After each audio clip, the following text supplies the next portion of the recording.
former Senate President Juan Ponce Enrile is hereby declared open.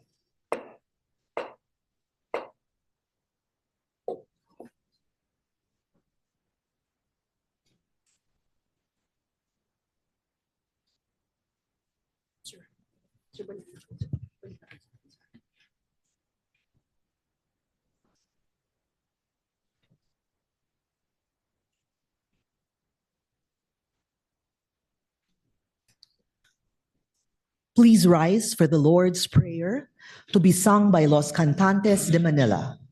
After the doxology, please remain standing for the singing of the Philippine National Anthem. Our Father, who art in heaven, hallowed be thy name. Thy kingdom come, thy will be done on earth as it is in heaven. Give us this day our daily bread, and forgive us our trespasses, as we forgive those who trespass against us. And lead us not into temptation,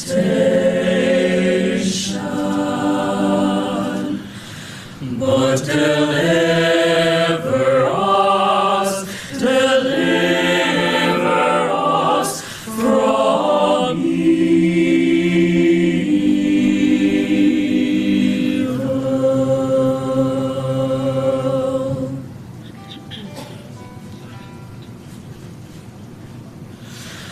Bayang magiliw, pela sa silanganan, alam ng puso, sa dibdib mo'y buhay.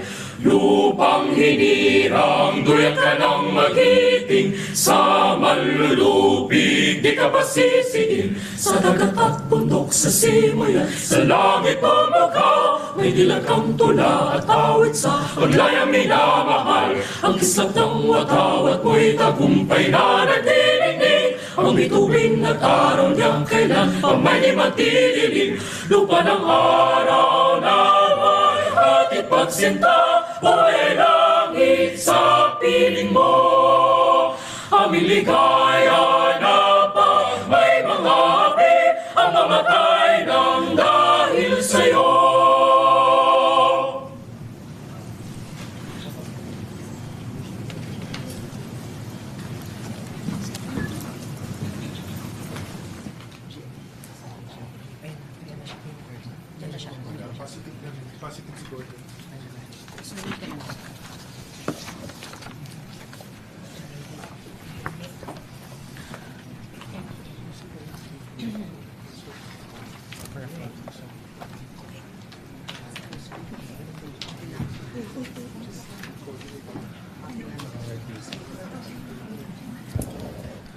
The Honorable Richard Gordon will now deliver his eulogy.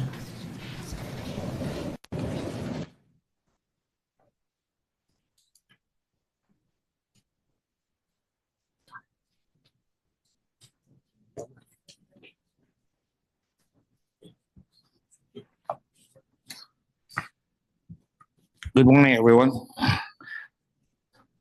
I'd like to greet our first and foremost the family of Senate President Juan Ponce Enrile, Katrina, and where's Jack? Is he here? All right. And of course, all the grandsons and grandchildren and great-great-grandchildren. Senate President Soto, distinguished colleagues, it's good to be back here again, although not in this way, but nonetheless, thank you very much, Mrs. Arroyo. I didn't recognize you, Mr. President. It is a profound honor to be entrusted by the Enrile family to speak about a man of immense and undeniable historical significance. a giant of Philippine history. With the passing of Juan Ponce Enrile, our nation has lost a statesman of rare endurance and extensive experience, a sharp and disciplined mind, a Harvard-trained lawyer, a builder and breaker of eras, and a figure who left deep marks in the fabric of our national story. For more than 60 years, JPE stood at the very center of Philippine political life. Through the defining years of martial law, the restoration of democracy, his long service at the Senate, and across generations of reform, upheaval, and renewal. They say that the world always steps aside to let any man pass who knows where he's going. Juan Ponce Enrile, or JP, was such a man. He lifted himself by sheer grit. Through his memoir, we learn that having been born out of wedlock, he grew up enduring social discrimination. Classmates mocked him as a bastard, his own words. He thought, yes, I'm a bastard. By accident. But you are all bastards by choice. He was born into deep poverty. He walked barefoot on the streets of Cagayan to stay in school. He worked as a houseboy for his aunts. And at only 17, when the war against the Japanese broke out, he joined the guerrilla resistance. He was captured and imprisoned by the Japanese as the Americans landed in Leyte. After the war, his father finally acknowledged him, and an opportunity for a better education was now available. He excelled academically, graduated cum laude at the Ateneo, became salutatorian of the UP College of Law, and earned his Master's of Laws from Harvard University with specialized training in international law and taxation. Who would have imagined that this boy, born into struggle, exitless poverty, raised without privilege, would grow into one of the most consequential figures in our national life? His rise was not destiny. It was sheer determination. I first met JP, and I never called him that. I called him sir all the time. Until now, I would be privileged to call him sir. I first met him when I was still a law student in UP, grieving the assassination of my father and seeking justice after years of delay. And I wasn't sure of what reception awaited me. I decided to seek the help of the Secretary of Justice. He welcomed me with empathy, respect, and without condescension. He said, "Which fraternity do you belong to?" Mga tiga-UP ganyan, eh. No. He asked. I said, "I'm an Epsilonian," I replied. He said, "I'm a Sigma Rho." He countered. I said, "Well, I belong to the oldest fraternity in Asia." I said, and he answered, "Well, President Marcos is an Epsilonian, and he appointed me as one of his principal advisors." To which I replied, "But it took a brilliant Epsilonian like President Marcos to appoint a brilliant Sigma Rho." There were no promises that day, only his instruction for the NBI to re-examine my father's case.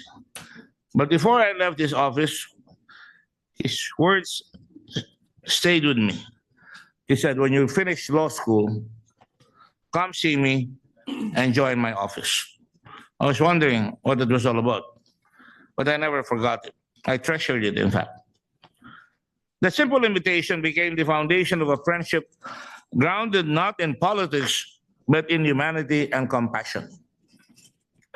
He stood by me in moments that mattered. When my mother was unjustly arrested during martial law, naglalaruan ng mga politiko sa Zambales, I ran to him. He slammed his desk and said, she was never on the list, and I stressed that to them. That's pure politics. You know what he did? He made me work for it. He told me to go to Camp Olivas in Pampanga, literally in the lion's den, and confront the very formidable General Tomas Diaz, who was a cousin of Congressman Tony Magsaysay Diaz. I was accompanied, of course, by Senator Angara, my insurance. But nonetheless, we got him out. We got my mother out after a not too pleasant argument. Then and there I knew he ensured that he would never help you unless you help yourself, as he did in life. He helped only those willing to fight for what was right. Hindi siya magpapagamit sa iyo. Kailangan ipaglaban mo yung kailangan mong paglaban. We did not always walk the same path.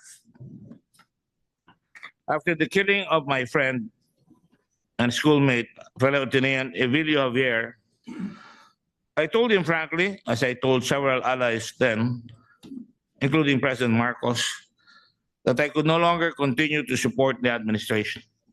But I wasn't moving parties. He respected my honesty. Years later, when he was detained, I was among the first. We have another picture in the front page. That wasn't the point. I was the first to visit him at his cell in Camp Karingal. Friendship, after all, is measured in adversity. And I was proud to do that. In 1980, when I became mayor of Olongapo, he honored me by coming all the way to Olongapo, and he administered the oath of office upon this representation as mayor of Olongapo. I was 35, he was 56. And then showed him Subic Bay, sharing a vision many thought impossible, a deep water harbor transformed into a future free port. He right away understood its potential instantly. Hindi kailangan mag-isip. Alam niya na kagad kung anong gagawin niya. We disagreed over the removal of the U.S. bases. After all, Central Luzon was going to be severely affected. And after all, we had just been hit by a cataclysmic eruption of Mount Pinatubo the year before. He took the position he believed in the removal of bases, but in 1991, while the Senate was trying to pass on second reading the Bases Conversion Development Act, I and my people and my wife went to Congress and sought him out.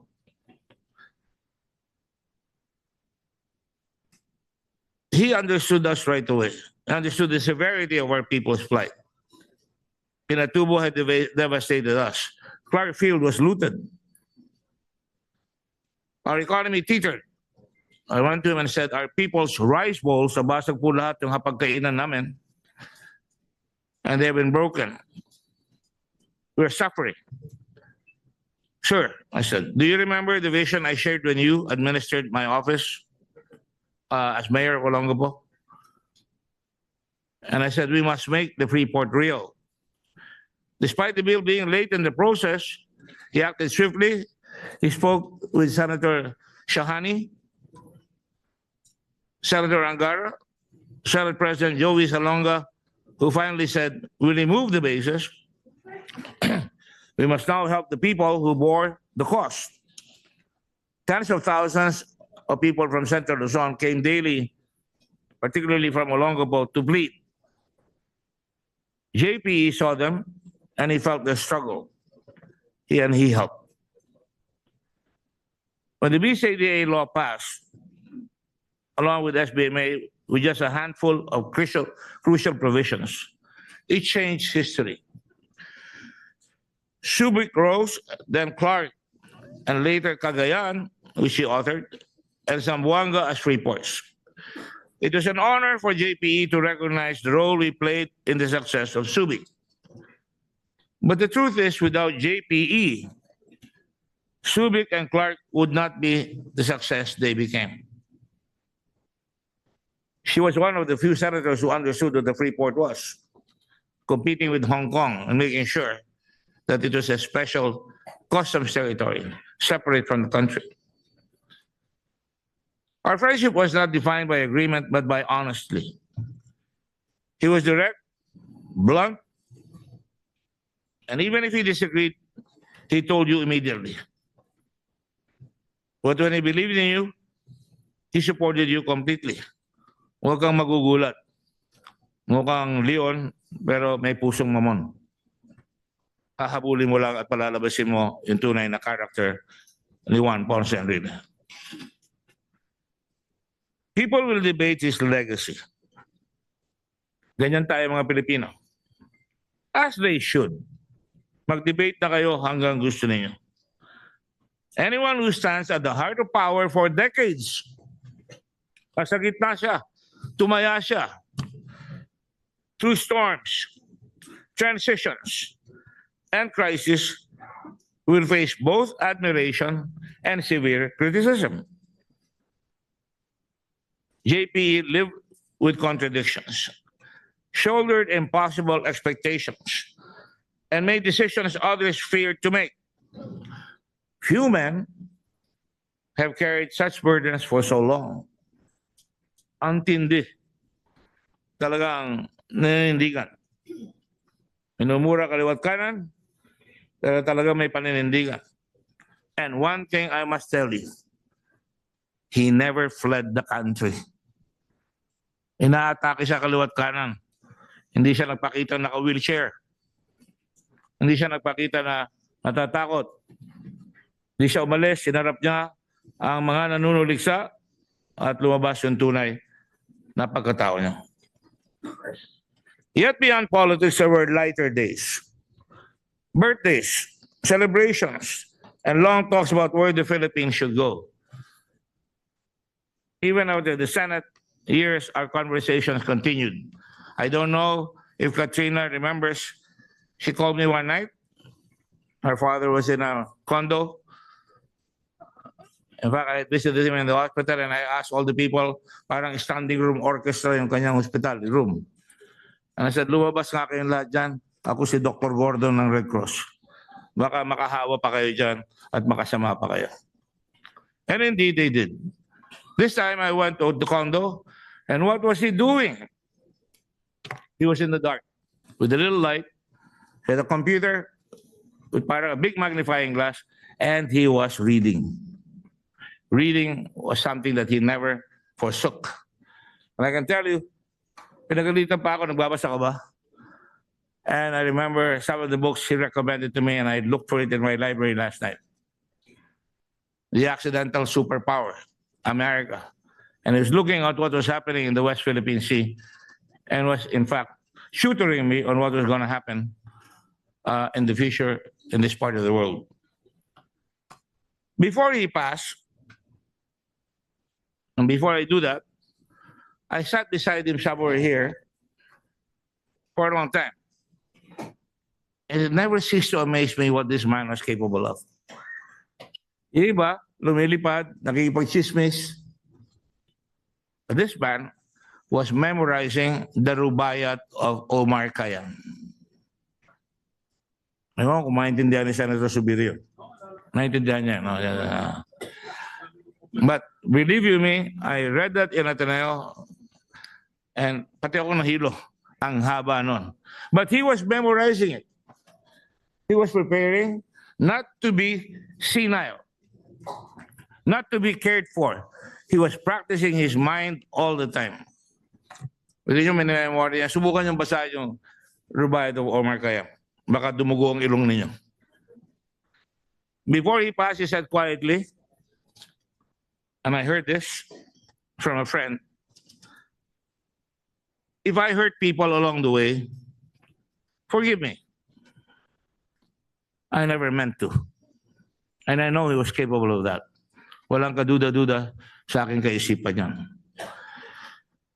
Those words came from a formidable, sharp-witted man who shaped so much of our political life, one who carried the weight of a lifetime from birth without progeny to struggling for an education and making sure he got his education and used it for his country. He carried the weight of a lifetime spent in the arena, political, moral, and personal. To Christina, Jacques, Katrina, and the entire Enrile family, and all the grandchildren and great-grandchildren, Kate and I extend our deepest sympathies. I honor not only the public figure, but the husband, father, and pillar you knew intimately. To the nation, I say, remember him in full. In my days studying philosophy in my alma mater, I remember what one of our professors would say, reality manifests itself in profiles. Profiles. Ngayong araw na ito makikita mong profile, tomorrow ito, the next day iba. And to the nation, I say remember him in full. Not as a single headline or chapter, but as a man who rose from poverty, navigated impossible paths, wrestled with contradictions, endured controversies, and remained through it all a mind of uncommon brilliance and a spirit of exceptional will. Loved and served his country as he could, to the last breath of his body. And I know that for a fact, knowing him. May not agree with it, take my word for it, that was what he is. Our paths did not always align. Pati kami, nag-aaway kumisan, but we always end up beautifully. But they converge whenever duty and principle called in. In those moments, we found friendship, respect, something that we have lost in this country. Respect. And shared purpose. Again, something that we should remind ourselves of. Shared visions, shared struggles, shared victories. Juan Ponce Enrile lived an extraordinarily long life. Sabi nila 101, sabi ng iba 104. Long in service, long in struggle, long in influence, and long in the memories of our people. Challenges that would have broken lesser men only made him stand firmer. Today, I bid farewell to the man I knew as a father, if I may, a mentor, a friend, a fighter, a thinker, and one of the most indomitable forces in our nation's political history. May he rest in the peace he earned across a lifetime of service and sacrifice.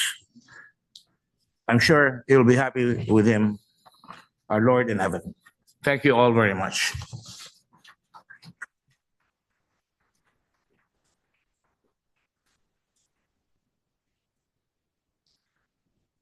The former president, Honorable Gloria Macapagal Arroyo, will now deliver her eulogy.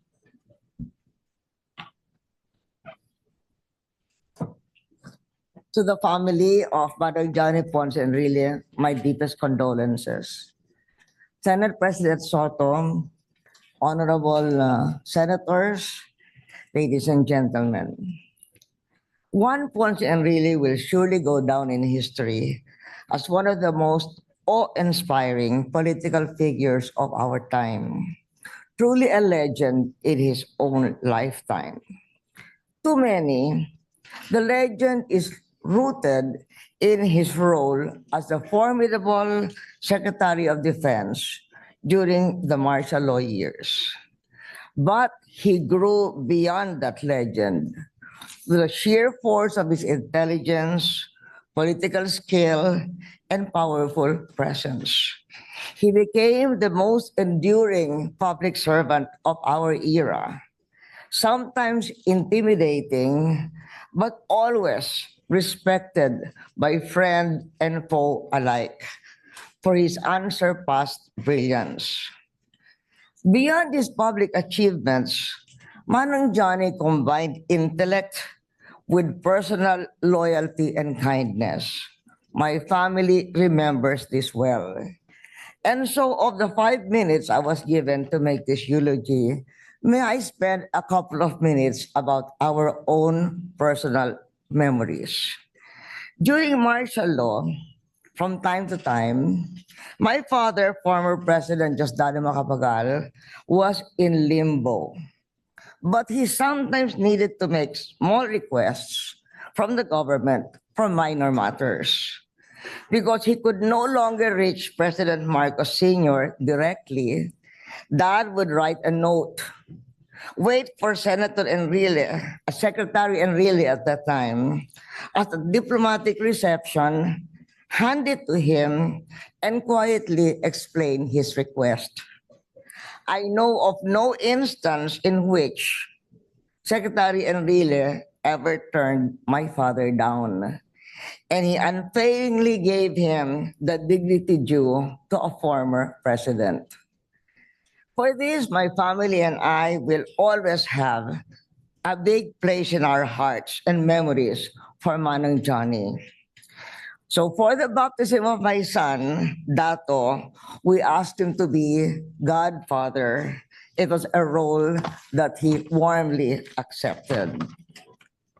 Many years later, I was executive director of the Garment and Textile Export Board and found myself colliding with powerful interests. A Senate hearing was convened against me. And in that hearing, Senator Enrile declared, Gloria Macapagal Arroyo is like Caesar's wife. She is not only without sin, she also appears without sin. Oh, that made my day and helped my career. We were senators together in the 10th Congress, and I had a chance to marvel at his mastery, especially when he sponsored the comprehensive tax reform of 1997. When I was president, he sponsored the Human Security Act of 2007, something which our country needed to address the threat of terrorism to the national security of the country. I was still president when Senator Enrile became Senate President Enrile. Under his leadership, the Senate passed many measures, a lot of them really important to my administration. May I just mention a few of them? The Comprehensive Agrarian Reform Program Extension Act, the Expanded Senior Citizens Act, and the Real Estate Investment Act for social reform as well as for improving the investment climate. In the aftermath of the Maguindanao massacre, he was in Malacanang Palace working late into the night, helping me craft my proclamation of martial law in Maguindanao. Manang Johnny lived many lives in one lifetime. Successful lawyer, bank chairman, insurance commissioner, customs commissioner, finance secretary, justice secretary, defense secretary, batasang pambansa member, congressman, senator, senate president, and finally, chief presidential legal counsel. Few Filipinos have served the Republic in so many capacities across so many eras with such longevity and impact. The sharpness of his mind matched his longevity. Even in his later years, he stayed intellectually awesome, arguing with precision, recalling history with detail, and offering counsel grounded in decades of experience. He was, up to the end, a statesman of rare endurance. His clarity of thought and force of will continued to shape national discourse well into his twilight years. As we bid farewell to Manong Johnny Ponce Enrile, Secretary, Senate President, we remember not only the legend that he became, but also, for my person and my family, the man of loyalty, depth, and humanity behind the legend. His imprint in our nation and the lives he touched will endure. May a grateful nation remember him with respect and appreciation. Manong Johnny, rest in peace and thank you.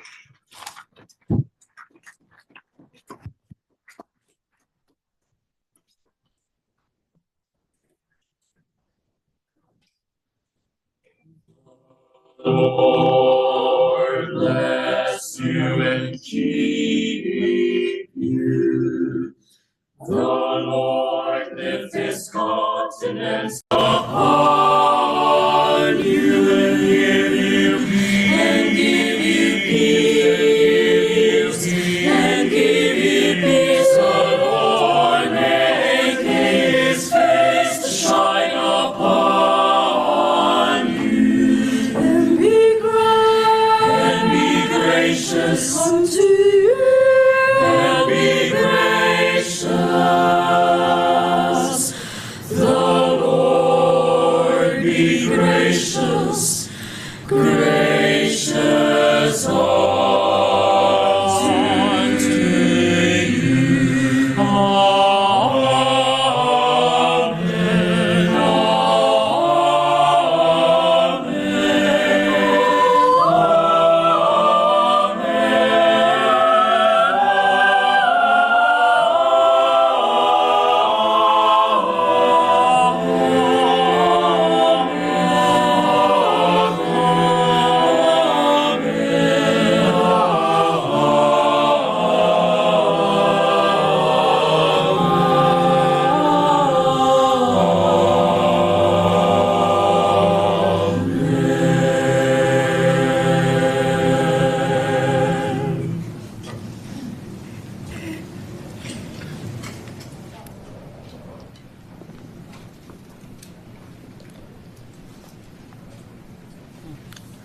The Honorable Erwin Tulfo will now deliver his eulogy.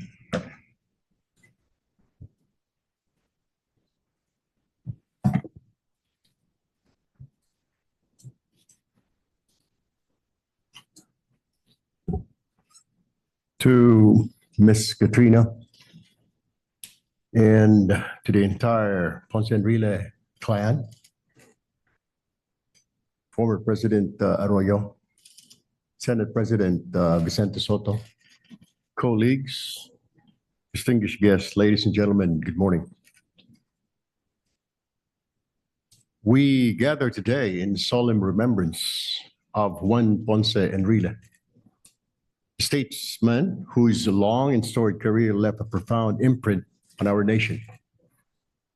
As former Defense Secretary, former Senate President, former Presidential Chief Legal Advisor, he embodied a level of service, discipline, and intellectual rigor that few in public office ever attained. His passing marks the end of an era, one shaped by steady hand, his remarkable memory, and his unparalleled understanding of the laws and institutions that anchor our republic to this day. I speak today not only in my public capacity, but also as someone who deeply admired him. His counsel, though often concise, carried the weight of decades of experience. About a month before he departed, I had the privilege of visiting him in his home. One there seeking guidance, earnestly desiring insight on how to become an effective legislator, how to navigate the responsibilities of public office, and how to serve with both conviction and humility. He received me with characteristic sharpness and clarity. His advice, delivered without flourish, was grounded in the principle that guided his own life: preparation, discipline, and fidelity to duty. That conversation, quiet yet profound, became a lasting source of strength and direction for me. It is a memory I hold with great respect and gratitude. In the cabinet, I often saw another side of him, one defined by measured encouragement. The Secretary of Social Welfare, before I would present programs and assessments before the cabinet, and he would listen intently. He never subjected me to difficult or combative questioning, unlike other cabinet members. Instead, he afforded me the rare comfort of trust. I was always grateful for that, grateful that someone of his stature appreciated my work, and that his silence, often mistaken for severity, could also mean approval. His confidence strengthened my resolve to serve with integrity. I admired Juan Ponce Enrile for his intellect, his tenacity, and the unwavering discipline that characterizes public life. His legacy is complex, vast, and undeniably significant. History will remember him as a man whose influence shaped institutions and whose decisions echoed across generations.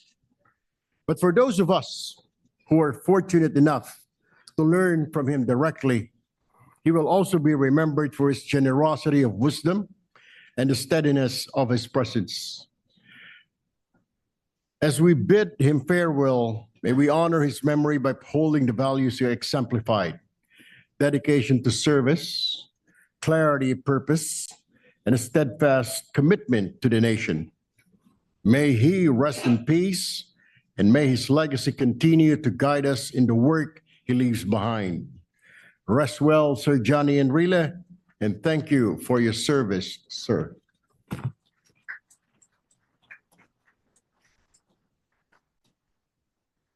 The Honorable Robin Hood Padilla will now deliver his eulogy.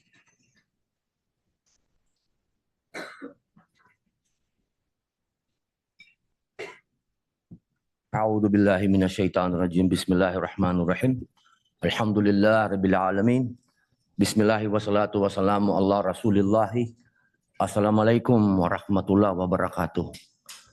Pagpupugay po at pagsaludo sa bayani ng Inang Bayang Pilipinas, Juan Ponce Enrile. At akin pong pakikiramay sa pamilya, kay Ma'am Katrina, at pakikiisa po sa aming ginoong tagapangulo, Senator Tito Soto, at sa amin pong dating Pangulo, Gloria Macapagal Arroyo, at sa lahat po ng mga senador at sa mga naging senador. Mga mahal kong kababayan, sa maiksing panahon po, ako po ay nagkaroon ng personal na karanasan sa ating bayani. Ito po yung panahon na ako po ay naging senador. Naalala ko pa po nung panahon na kami po ay nakakapasok pa sa Malacanang. Ako po ay kanyang pinatawag. Ako po ay laging nasa gilid-gilid lang. Pero nung panahon na yun, ako po'y pinahanap niya sa kanyang aide. Nagulat po ako. Ang sabi ng aide niya, pinapatawag ka ni Enrile. Natakot po ako. Sabi ko, bakit kaya? Ako po'y pumunta, siya po'y nakaupo sa gilid. Meron po siyang magandang pwesto sa tabi ng pintuan. Pinaupo po niya ako. Sabi niya, meron ka mga panukala. Opo, alin po doon? Gusto kitang makausap. Ngayon po ba? Huwag dito maingay, sabi niya. Pupuntahan mo ako sa bahay. lalo po akong natakot sa bahay niyo po. O kailangan tayong mag-usap. So, pagkatapos po ng ilang araw, dumating po ako sa kanyang bahay. At doon po, nagulat po ako, lahat po ng paborito kong kakanin, yun po ang kanyang hinanda. Isa po kagulat-gulat dahil nagtatanong po siya siguro sa aking mga kasama kung ano po yung aking paborito. Nung nakaupo na po kami, sabi niya, ano ba yung mga panukala mo? Sabi, ito po, meron po akong Senate Bill 453. Ito po yung gusto ko po sanang gawing holiday, yung pong September 21, at kilalanin yung mga unsung heroes. Kumunot po ang kanyang noo. Ito po yung senyales para sa akin na magpaliwanag. Sabi ko sa kanya, alam niyo po, ako po ay dating komunista at hanggang ngayon ay sosyalista. Ako po ay namundok at naiintindihan ko po kung ano ang ipinaglaban ninyo noong September 21. At ako'y naniniwala po na sinagip po ninyo ang bayan para tayo po ay maging komunista. Sa haba po ng aking paliwanag, ang sabi niya po sa akin, alam mo ba, ang pinag-aaralan ko ngayon ay planets, space. Ganun po ba? Ako pinaguluhan dahil mula sa, napunta po kami sa space. Ang solar system, sabi niya, iisa lang yan. Maraming star system sa space, sabi niya. Di na po ako nakapagpigil. Sabi ko po, ano po ang ibig niyo pong sabihin? Sabi niya, iho, doon ka mula sa isang panukala mo. Huwag mo munang i-touch ang patungkol diyan sa September 21 dahil marami kang makakaaway. Ang pag-usapan nating dalawa, yung panukala mo na gusto mong amendahan ang konstitusyon. Yun, tutulungan kita. Pupunta ako sa Senado, gawin mo akong witness mo. Ang sabi niya sa akin, maraming nang mamaliit sa'yo, pero hindi kita mamaliitin. Palalakasin ko pa ang loob mo. Sapagkat iyaan ang pagpasok ng mga dayuhang mamumuhunan ang magsasagip sa ekonomiya ng Pilipinas. At ang pagbabalik sa parliamentary system ang kailangan ng Pilipinas. Alam niyo po, hindi po ako nabigo. Sapagkat nung dumating po ang hearing namin, siya po ang nag-iisa kong naging witness. At sa loob po ng 2 oras, wala po siyang ipinaliwanag kung hindi ang kagandahan ng papasukin natin ang ating mga foreign investors. At hindi lang po yun. Pagkatapos po niyang mag-witness sa akin, nung kanya pong 99th birthday, akala ko po tapos na po. Hindi po, personal po niya po akong tinawagan at sinabi niyang kailangan kang dumating sa birthday ko. Dahil meron tayong tipan na hindi ka titigil na maipasa yung pinangako mo sa aking panukala. Yan po ang aking hindi makakalimutan.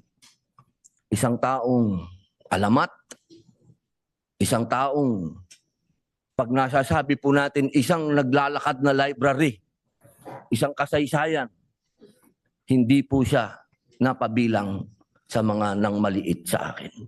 Maraming salamat po. Mabuhay po kayo.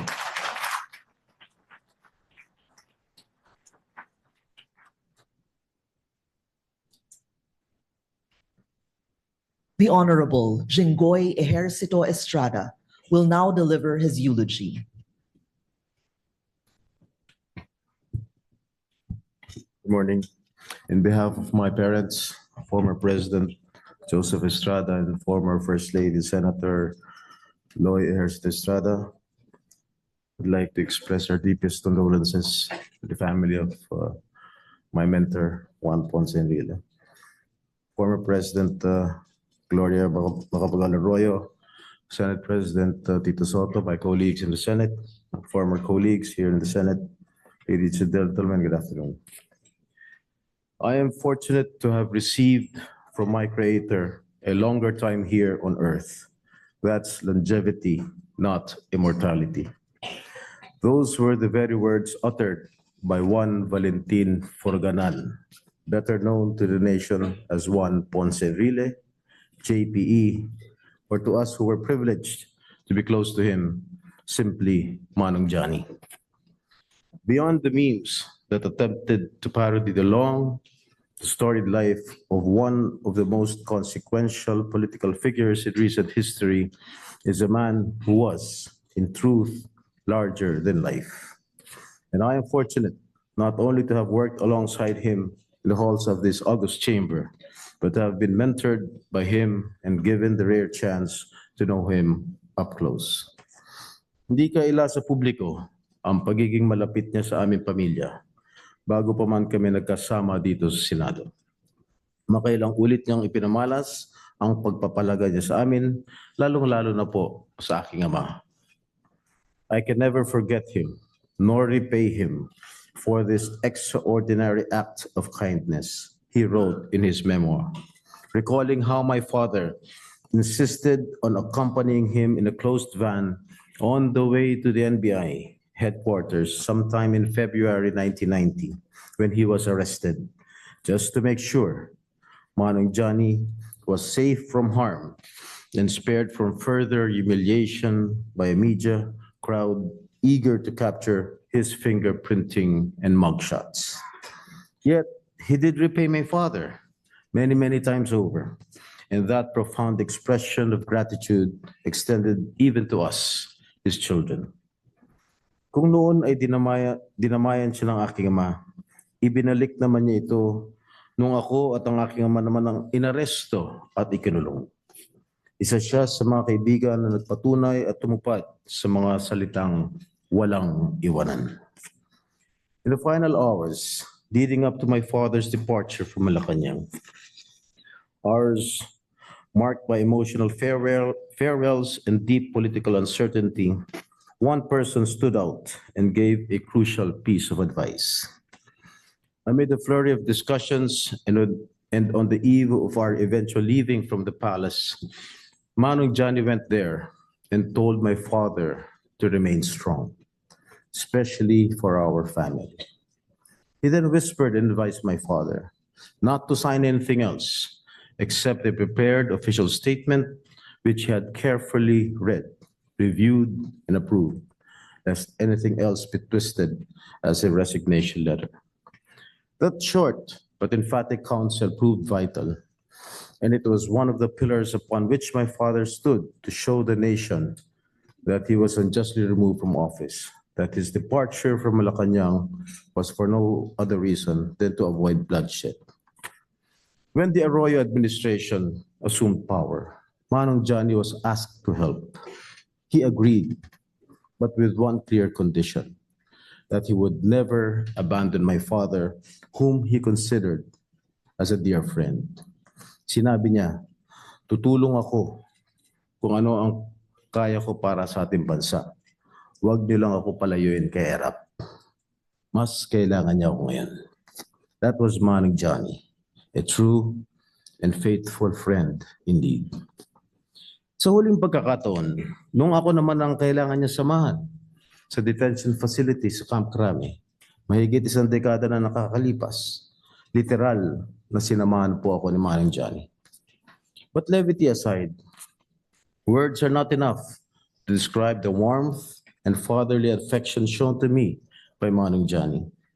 The very first thing he did after the Supreme Court granted him bail in 2015 and ordered his release from hospital detention was to visit me and Senator Bong Revilla to lift up our spirits, to tell us to keep the faith and to never lose hope. Gusto ko happy ka, he said in his immortal campaign slogan. Pero si Manong Johnny, marahil, hindi alam na nakakarami. Ay masaya na kung ang ulam sa hapagkainan ay isda. When Senate reporters once asked him for the secret to his longevity, he simply said that aside from reading his mental calisthenics, he preferred fish and vegetables. Namumukod tangi ang karne norte na gawa ng kanyang anak na si Katrina sa nakahilingan niyang kainin itong mga nakalipas na taon. At mahilig din pala si Manong Johnny maglaro ng Bejeweled sa kanyang tablet noon. Hindi man siya techie, pero sa edad niya na 89, nahilig din siya sa larong uso noon sa kanyang mini iPad. Enjoy na enjoy siya, and he played it seemingly oblivious to whatever storms were swirling around him. Yes, even while the late Senator Miriam Defensor Santiago was lividly attacking him on the Senate floor. They were both colorful characters in their own peculiar ways. His insatiable appetite for learning, his studious and stern discipline, and his legendary intelligence aside, sa araw-araw na buhay, napakasimpleng tao ni Juan Ponce Enrile. Dala niya sa kanyang pagtanda ang kanyang mahirap at payak na pinagmulan. At simple man, hindi siya naging maramot sa pagbabahagi ng kanyang talino bilang isang batikang abogado, mambabatas at lingkod bayan. Isa ako sa makapagpatunay nito, lalo na nung ako'y nagsisimula pa lamang sa Senado. He once said, medyo mainit ang ulo niya nung araw na yun, the Senate is not an institution for learning, not a classroom or a venue for teaching, but a constitutional body tasked with making weighty political and legal decisions. That is why a senator, whether veteran or neophyte, must always come prepared. That is one of the teachings imparted to me by Manong Johnny, one that I carry to this day. So when he was lecturing about this in session, a neophyte senator, Senator Lapid, charmed Manong by saying, Mr. President, di po ba sabi niyo, problema mo, sagot ko? Eh, nga ang problema ko, hindi ko maintindihan, bago po ako rito. Yun po sinabi ni Senator Lapid. Kaya nga po ako nagpapaturo sa inyo. Laughter enveloped the session hall, and right there and then, Manong Johnny and Senator Lapid became very, very good friends. So whenever I had any questions or misgivings, I never hesitated to seek advice from one of the most brilliant minds in this chamber. And he was always willing to share his thoughts. He was both a gentleman and a statesman par excellence. When he was about to be installed as Senate President in November 2008, some colleagues urged him not to allow the then Senate President to resign, instead force him out. Manong Johnny did not budge. He stood his ground and said they should leave it to him how he wished to treat a friend. And if they disagreed, he was prepared to forget about the change in the leadership. Such was the gentleness and character of Manong as a friend and a colleague, a side of him that not many have had a glimpse of. To most people, former Senate President Enrile will be remembered as a central political figure who served under 8 presidents across more than 6 decades. A central figure in many critical times and political upheavals this nation has witnessed. But to me, Manong Johnny is and will always be nothing less than family. Manong Johnny is irrepressible, irreplaceable, and incomparable. A very, very tough act to follow. Kahit sa puso ng mga empleyado natin dito sa Senado, ang kanyang kakaibang pagkalinga sa kapakanan ng maliliit na kawani ay hindi nila makakalimutan. Isa siyang tunay na alamat. And to his family, Ma'am Christina, his children Jack and Katrina, and his grandchildren, we are all grateful for your generosity in supporting Manong Johnny throughout all seasons of his colorful and challenging political career, even at the great cost of time away from all of you. And as we bid him farewell, I find comfort in his words, words that reveal the heart of the man behind the public figure, captured so eloquently in the closing lines of his memoir. To have been able to serve my country to all these decades of trials and uncertainty, and to have enjoyed the sweet and simple joys of a long and productive life is the best reward of all. Gone from our sight, but never from our hearts. Maraming salamat to my mentor, Manong Johnny. Hindi ka namin makakalimutan.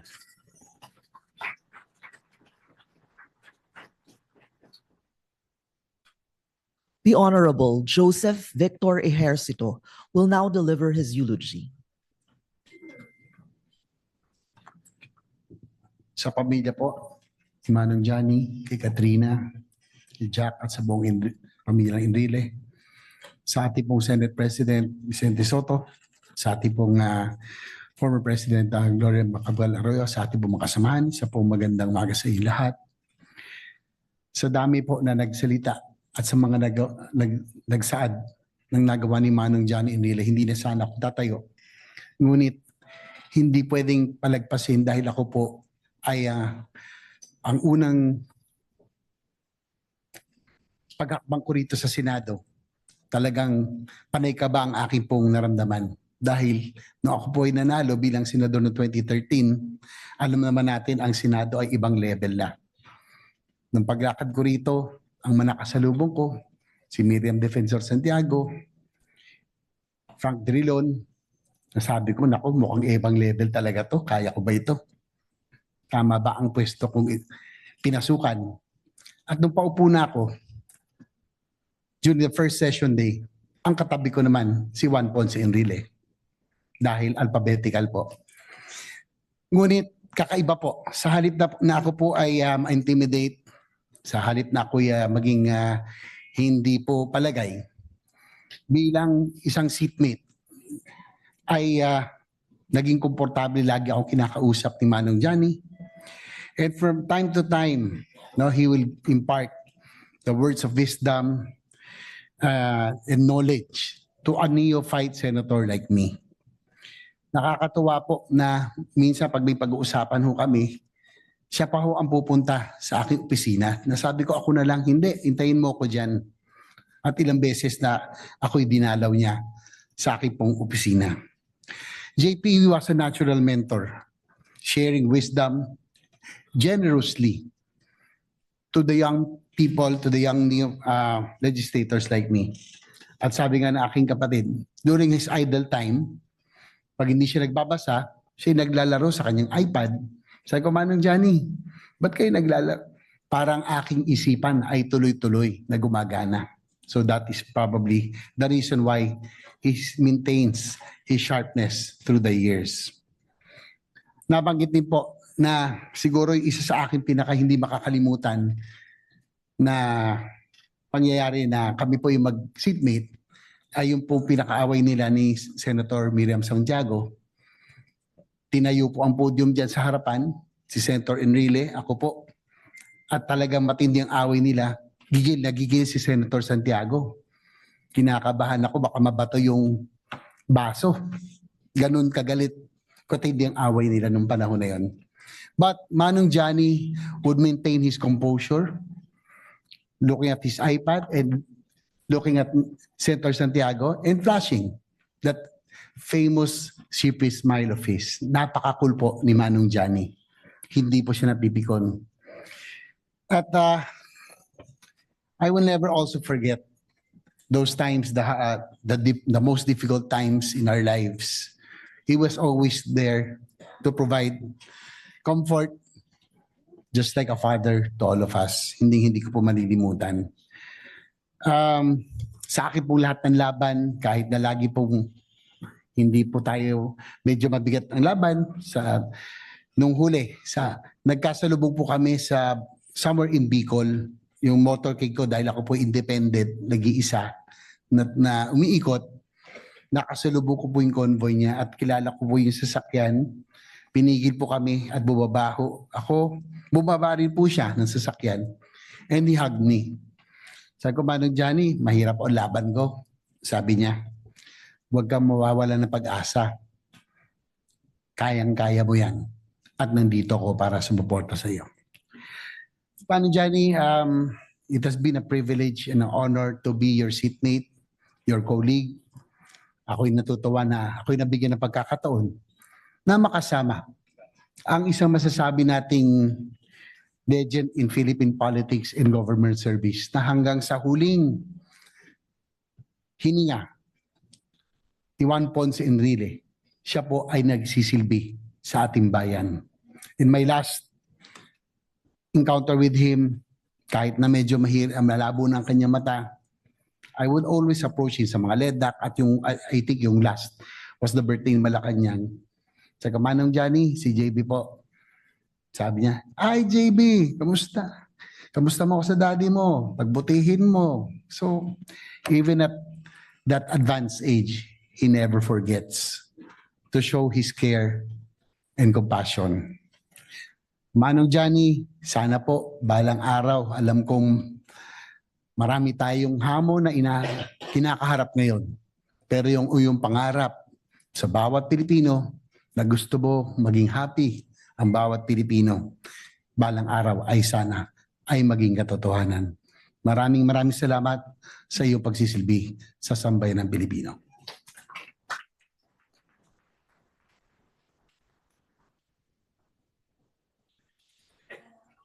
As the deer panteth for the water, so my soul longeth after thee.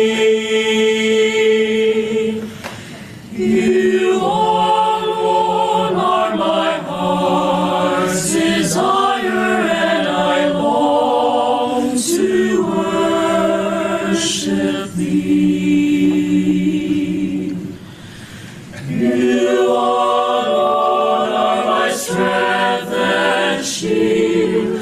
To you alone may my spirit yield.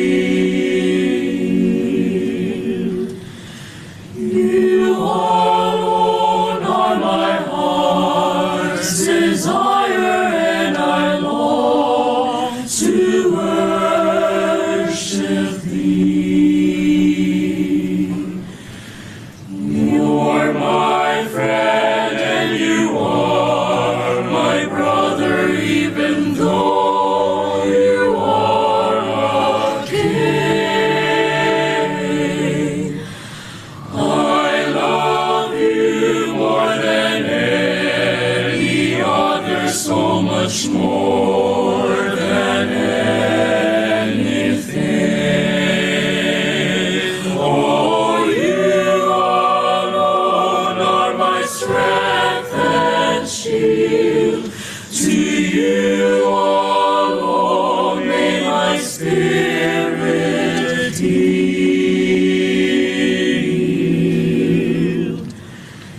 You alone are my heart's desire, and I long to worship thee. And I long to worship thee.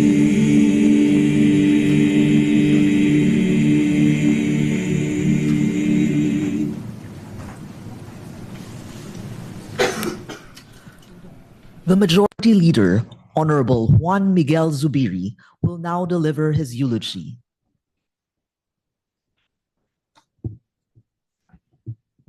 To the Ponce and Enrile family, Ma'am Katrina, and all the children, grandchildren, nephews, nieces, my deepest condolences. To former President Gloria Macapagal Arroyo, to Senate President Tito Soto, to all my colleagues in the Senate. It is hard to believe that the beloved Manong Johnny, the former Senate President, Juan Ponce Enrile, is truly gone. He remained so vital, so present, so relevant to the nation up to his last days.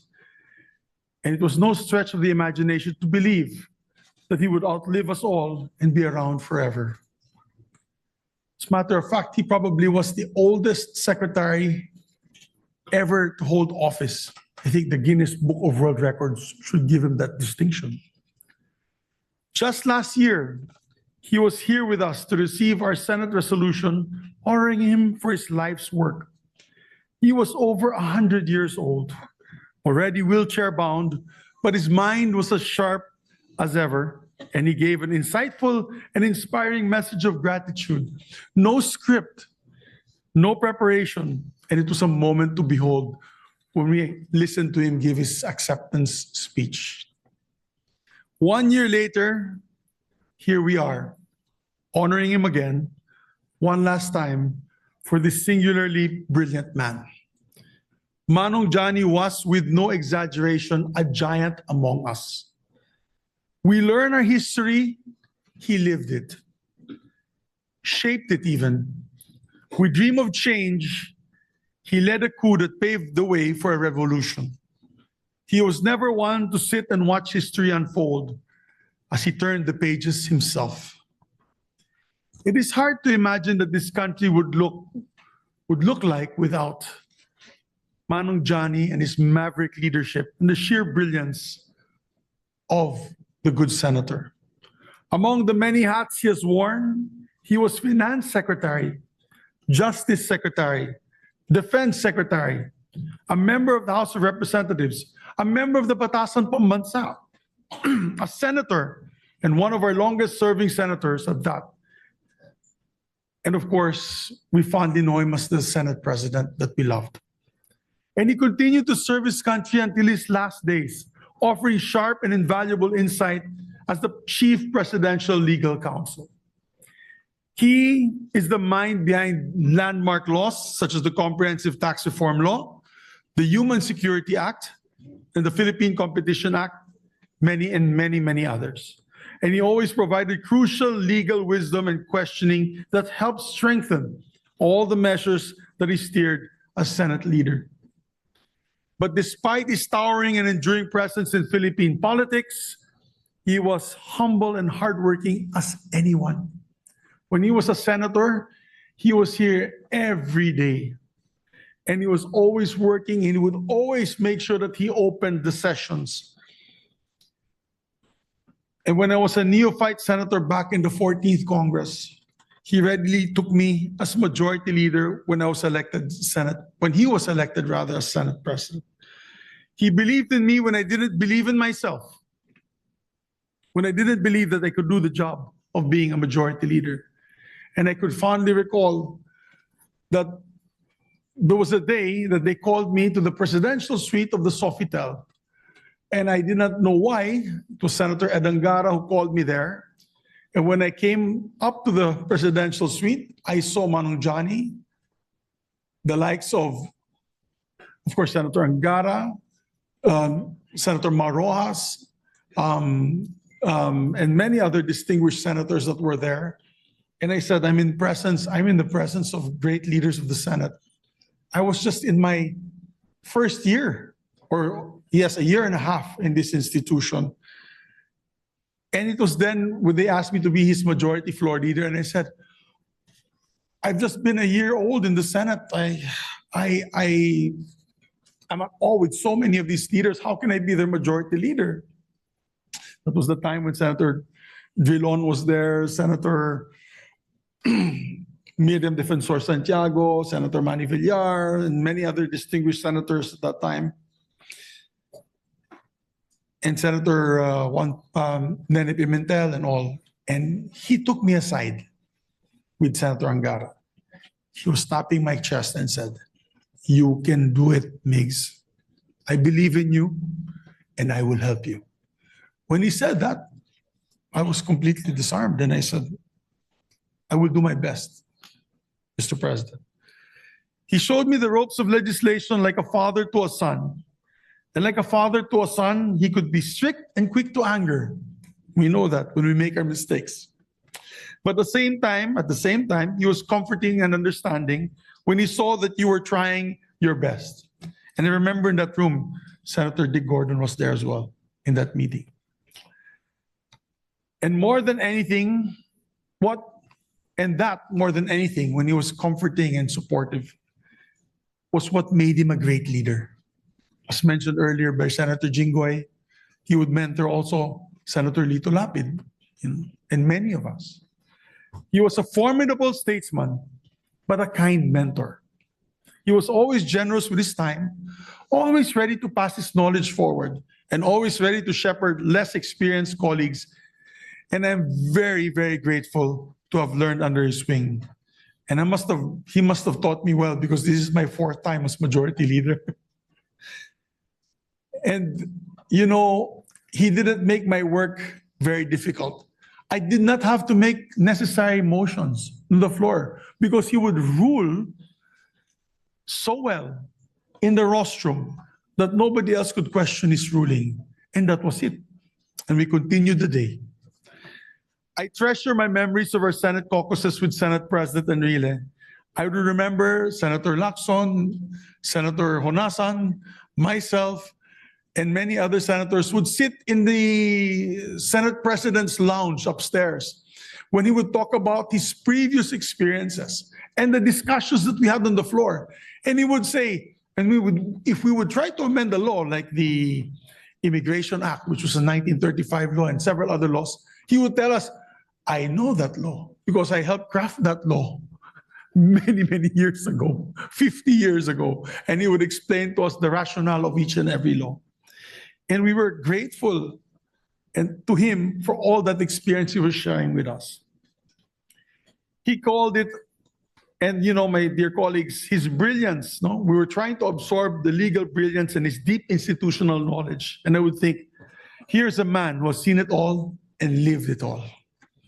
And still in 2011, I was surprised when he said, and this was during my resignation in 2011,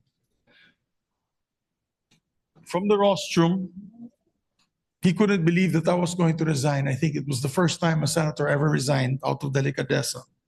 He called it a rare show of moral courage, saying it was the first time in his memory that the senator showed honor ahead of himself. I was humbled and grateful to hear those kind words, and they continue to guide me to this day. Honor before self, bayon bago sarili. To Ma'am Christina, Jack, Katrina, and all of Manong Johnny's loved ones, my heart is with you. Thank you for sharing Manong Johnny with us. We in the Senate will always uphold his legacy of service, and we promise that. To end my eulogy, I would just like to quote the last two stanzas of one of Manong Johnny's favorite poems, and I know that he used to like the Rubaiyat of Omar Khayyam, Tito Dick, is because he used to carry that booklet with him everywhere he'd go. And whenever I'd go up to the rostrum, he would be reading it and writing notes on the side. I think that should be put in a museum because he wrote a lot of notes on the side of that beautiful little book. And to end, I would just like to quote the last two stanzas of a poem from William Ernest Henley called Invictus. Beyond this place of wrath and tears looms but horror of the shade, and yet the menace of the years finds and shall find me unafraid. It matters not how straight the gate, how charged with punishments the scroll. I am master of my faith, and I'm captain of my soul. Indeed, Manong Johnny was the master of his fate and the captain of his soul. Once again, my deepest condolences to the Ponce and Enrile family. Thank you.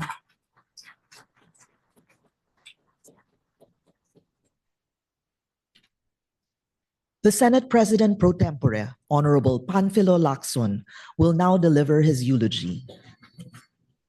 Sir, when we both ran for the Senate in the May 2001 midterm elections, you as a veteran legislator and I as a neophyte politician mentored me on the art of campaigning. Unfortunately, the mentor lost. And ironically, the mentor won. After the election, you asked me na sabi mo sa akin, Ping, kunin mo yung aking mga legislative staff. Magagaling yun. Of course I did. So in my first term as a senator, my office was not built from scratch. It was built on trust. 25 years later, they are still with me. When you became our Senate President in the 14th Congress, and I observed how you cared for the Senate employees, That's when I realized that you were actually campaigning for your former legislative staff, as you didn't want them to lose their jobs. But you were right, sir. They were really good. Otherwise, they would not have lasted this long in my office. Juan, Valentin, Puruganan, Ponce, Enrile, JPE, as we have long called him, former Assemblyman, Minister of Defense, Secretary of Justice, Secretary of Finance, Congressman, Senator, Senate President, Presidential Legal Counsel, a man who donned more titles than anyone, and one who remained a public servant until his very last breath. Some would say that JPE walked through history. I say they are wrong. JPE did not simply pass through history.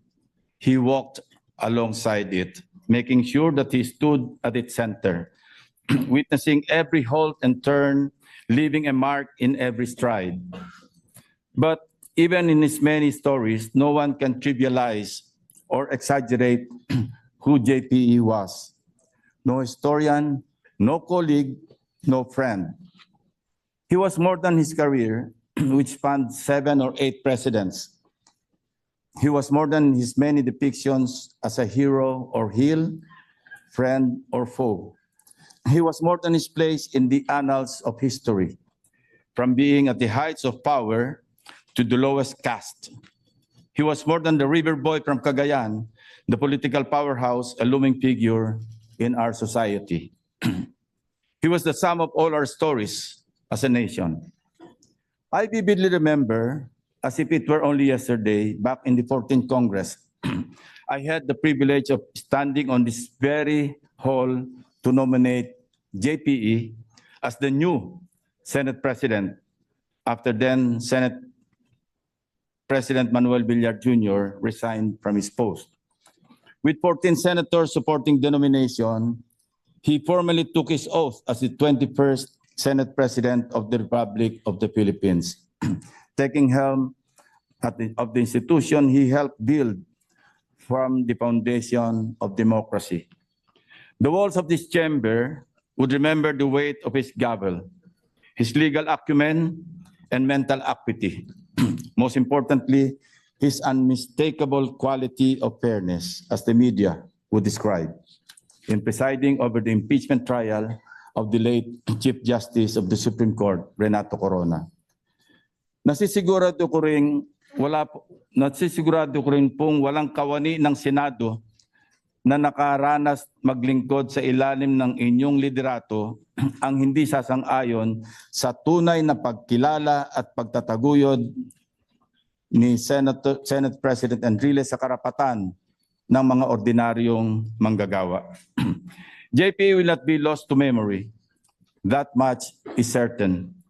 As we close his long, often nuanced story, there is a sense that the nation has turned a page, entering a new era.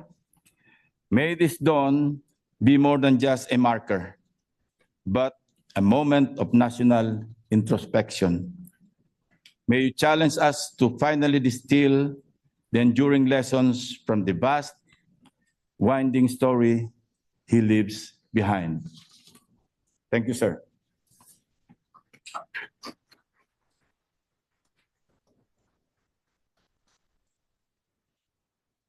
The Secretary of the Senate, Attorney Renato Bantug Jr., will now read the title of Senate Resolution Number 30. Senate Resolution Number 30. Resolution expressing the deepest sympathies and profound condolences of the Senate on the death of the former Senate President, Honorable Juan Ponce Enrile, adopted 17 November 2025, signed Vicente C. Soto III, President of the Senate.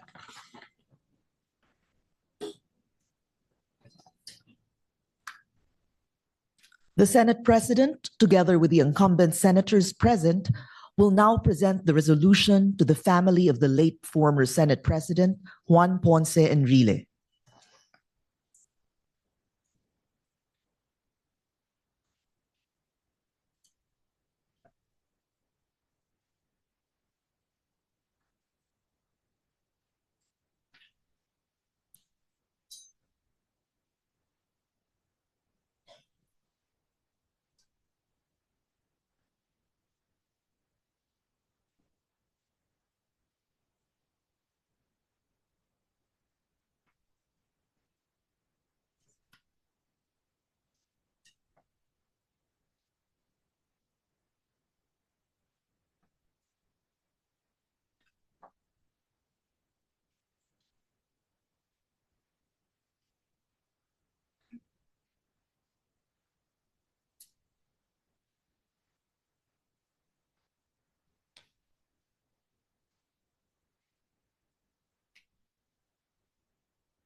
The Senate President, Honorable Vicente Soto III, will now deliver his eulogy.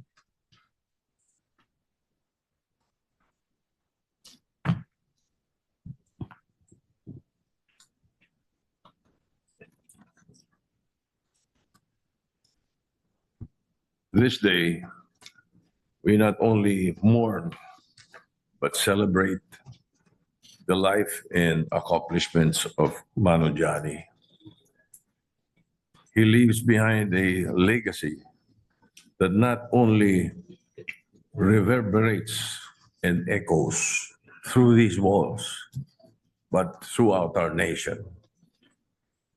On behalf of the Philippine Senate and on behalf of my own family, I convey our sincerest and deepest sympathies and condolences to the family of the Juan Ponce Enrile of Philippine history and politics and law. He once walked on this very floor as a senator, proposed legislation, investigated persons, heard testimonies, where he debated crucial points, played crucial roles. He likewise climbed that center chair as president of this chamber, presided over an impeachment trial, clashed words with fellow senators, shook hands with confirmed appointments of the president's cabinet, including the cabinet of President Gloria Macapagal-Arroyo. He was one of us, among many other offices that he held with distinction.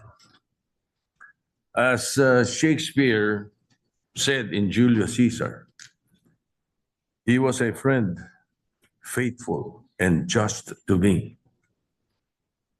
More than that, he was a man who knew the cost of being a public servant.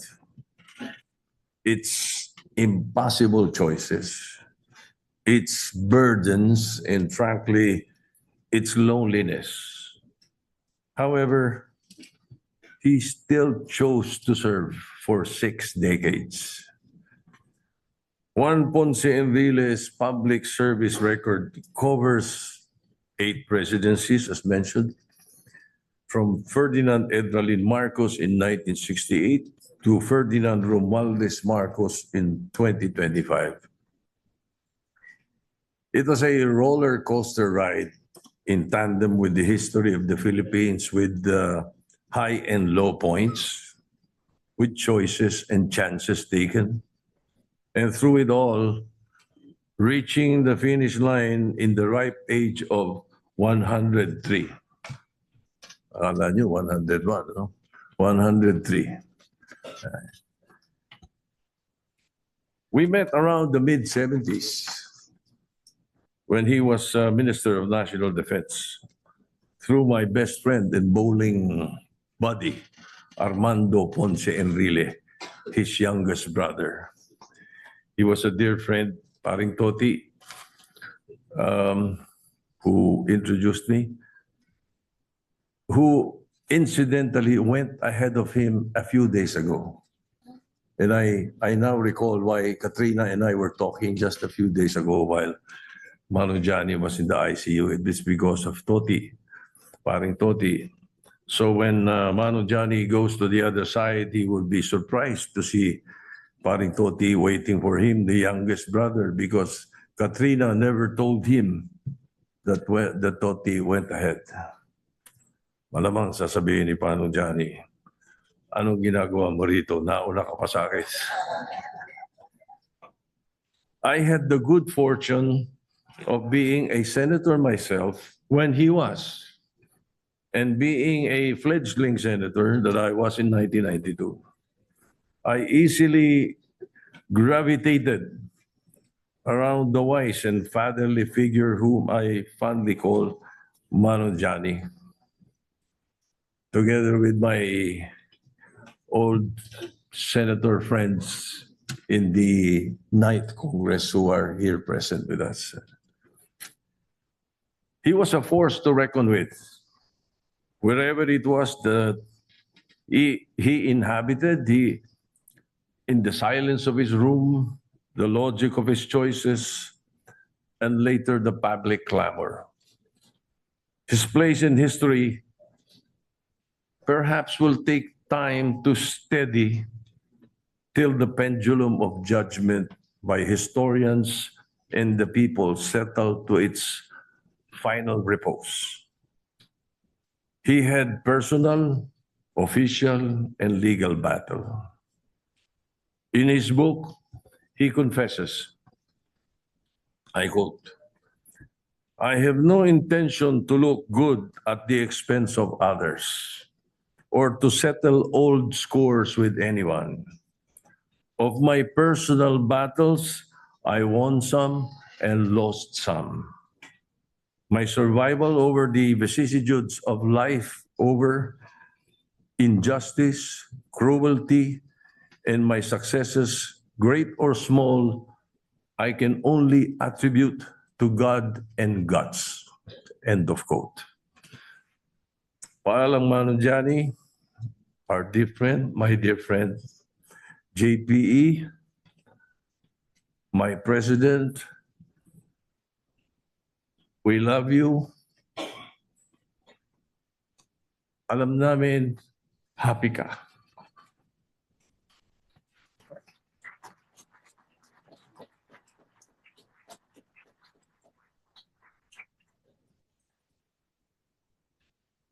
On behalf of the family of the late former Senate President, Juan Ponce Enrile, Ms. Katrina Ponce Enrile will deliver the response.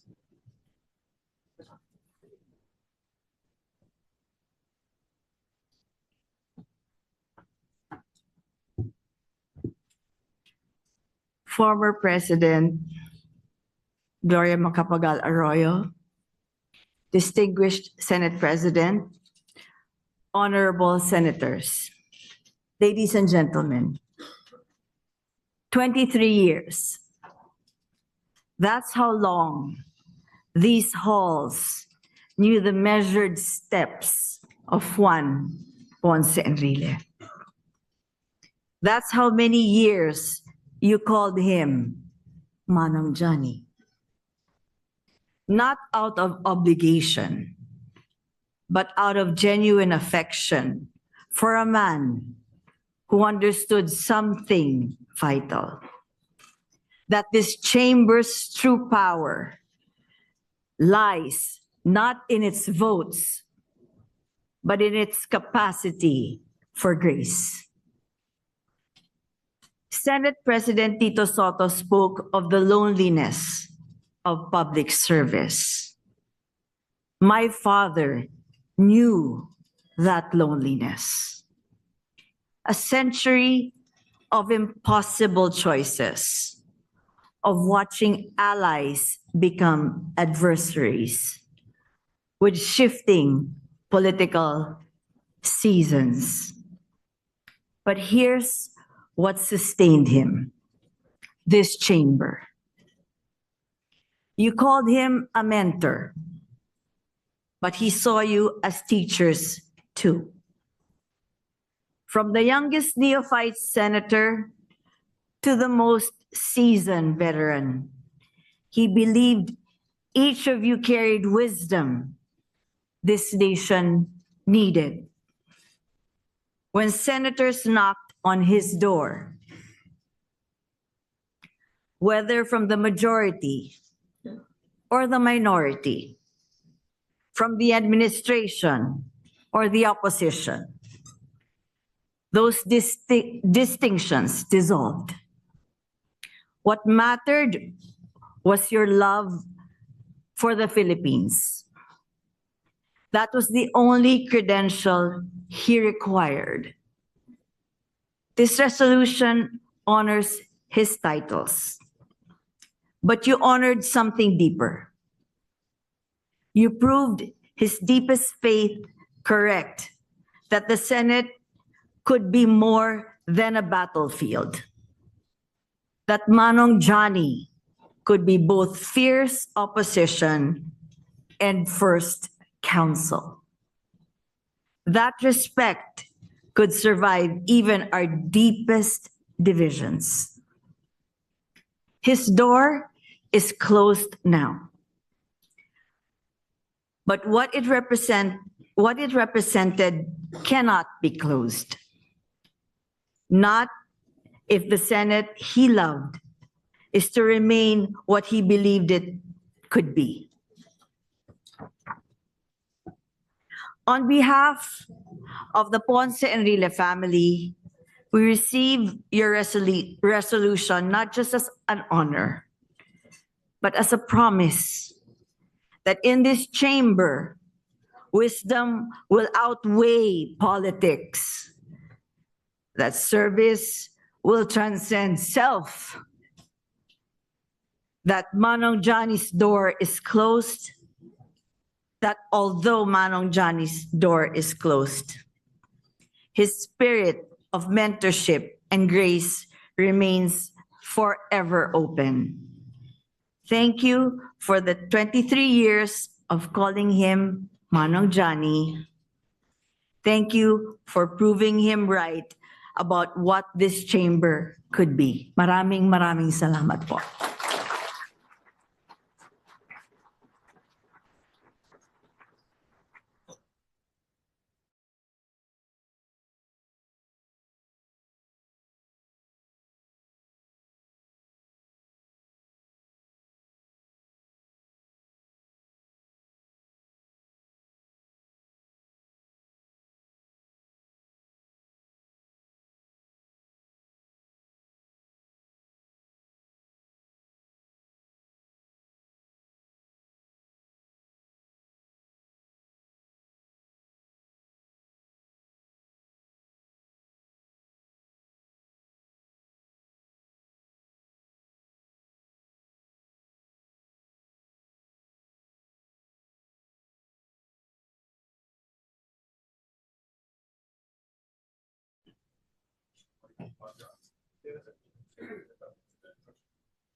This necrological service is hereby declared closed.